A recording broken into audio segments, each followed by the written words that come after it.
And this is where we see the fifth commandment being this transitional commandment, because God is very smart here. He understands how he made us, and then we see the masterpiece that is Scripture, and that this fifth commandment acts as this transition. Because in these first four commandments, we've been thinking about our responsibility towards God. We've been thinking about honoring God and loving God. And then the fifth commandment comes and it says, honor your father and your mother. And it shifts our focus, but it's not a drastic shift. It is a slight shift. Because in many ways, the way that we view our father and our mother is the way that we view God. In fact, there are a lot of studies on this. The way that a child perceives their father, the way that a father acts towards his child, that is how that child will perceive God. This has been shown in numerous studies.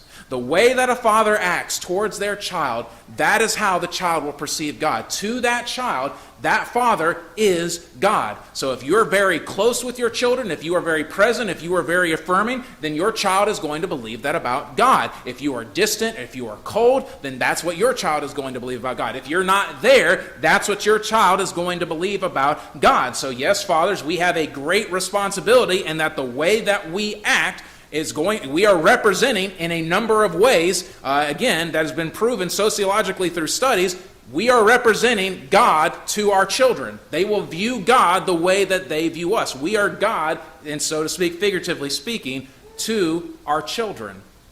And so God understanding that this is how he has made us, and understanding that the family unit and the relationship that we have with both our mother and our father are the closest relationships that we have here on earth.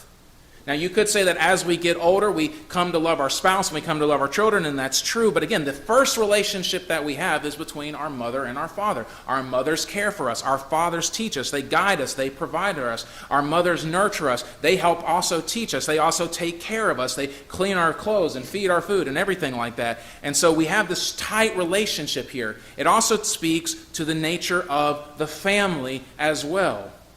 Our family is what society is built off of. If you cannot get along within your family, if you as a family are dysfunctional and you cannot work together and you can't ever get anything done, chances are you're not going to function very well in society. And we can see this in the world today as the family union has begun to break down, as we have broken families in the world today, as we have many more and more dysfunctional families in the world today. We have found what? That society has begun to crumble in a number of ways. People don't get along anymore. They can't learn how to communicate in a loving but yet challenging way. Everyone is filled with a lot of hatred. There is a direct link there to the family there and how families act and engage with each other. And so using the father and the mother as a transition from getting us to think about our responsibility to God to our responsibility to one another is a masterful work upon God's part. Perhaps you've heard it said that the way that a man treats his mother is the way that he'll treat his spouse. That's not just a cliche. There's a lot of truth in that. If you treat your mother well, chances are you're going to treat your wife well.